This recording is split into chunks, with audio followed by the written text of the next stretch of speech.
What's up, everyone? This is Bricks for you, and today I have a dual review of the LEGO Young Jedi Adventures set and a Young Jedi Adventures character, my favorite character in the show, who is not in the LEGO set. That's a main disappointment with the LEGO set. But yeah, this was meant to go out, well, today you're watching this, it's meant to come out the day before, so the 28th. But I was just going through some stuff, and I just didn't getting around to it, unfortunately. But yeah, it's here now, so just want to make it clear. First thing I'm looking at is the Lego set, and then we're going to look at Nubs.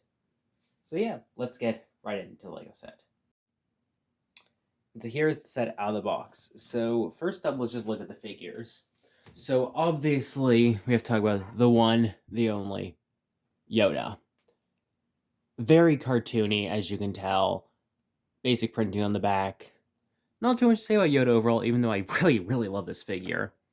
Then we have Liz, I believe is her name. Now, I love her torso. Her torso is really cool, and I'm going to want to use it in some kind of custom later on. Now, again, also the hairpiece, just really, really cool. Overly molded. I hope we see this in other colors at some point. Very happy face on one side, and just a regular face on the other. Using a gold hilt like Palpatine and a purple blade. Now, of course, again, notice no bubbles because it's the new types of blades. Then we have Kai. Don't know if this is a new hairpiece. If it isn't, that's okay. But if it is new, that's really cool. Love this young face. Looks scary on this side. Please do not tell him what happens in 500 years' time. He's a little too scared for that. Flipping up the cape, you just have very basic back printing. And yeah, it's a very basic figure overall, but does the job very well with what the show presents. So we have this swoop bike. Reminds me of Anakin's in Episode 2. Encounter with the Tuskens, as the set was called. But yeah, it's a very basic design. Very blocky, but does exactly what it needs to pretty well. Then, of course, we have these, which are these little boxes that you can, hit off if you want to, push them over, whatever. Of course, I have to admit, I love the door frame behind it. And that's it. Then we have the sparring droid that you can have your characters go up against. Or even have your droid knock them over. I don't know, I just think that was really cute little build. Then, of course, we get to the actual temple itself. Now, obviously, I understand this show takes place like 500 years before the prequels, but and this is, of course, on Tenoo, so it's not even the Coruscant Temple. But this is the closest we ever gotten to the outside of the Jedi Temple. There's only one other Jedi Temple set, that is the Holocron's room from the Yoda Chronicles. So I think that's really interesting.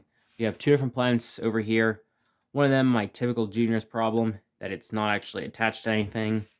You can move the rock up and down in I think, what it feels like an unintended play feature, because it's so easy to pull this off. Just like that. But yeah, that's pretty cute. There's a little tree coming on top, and of course you see a Jedi Temple logo there. On both sides you have these really cool printed pieces, and this is a full piece right here. That's really, really cool. Just flipping it around, you'll notice this entire front bit's one piece. That's just so cool. We have an unprinted blue milk, just a cookie on a pan, kyber crystal, ladder, and two beds. So yeah, it's a very simple set, but does what it's going for very, very well. So let's get right to Nubs. Now, I know there's two other variants of Nubs, one that has a speeder bike and one that, of course, has the Viper. I'm going to try to get both when they are officially out. Just found this guy at Target randomly. But let's just turn him around just to see what's advertised on the back. You see Kai Brightstar, Yoda, and Liz Soleil. What's really weird, though, is her. I forget what she's called. But she doesn't seem to be getting much merchandise other than, her ship, I think. She might have a single pack. I'm not sure.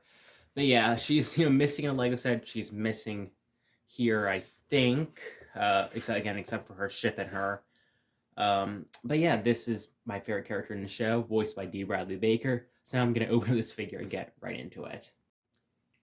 So here we have Nubs out of the packaging, along with the plastic-free packaging that holds his lightsaber. So let's get that out of the very recent Hasbro almost takeout design. So let's just look at articulation. I'm not an action figure reviewer, so I apologize. Just bear with me. So he can rotate his head. Also, this cape appears okay. It is removable. There is a hole on the back, so you could possibly.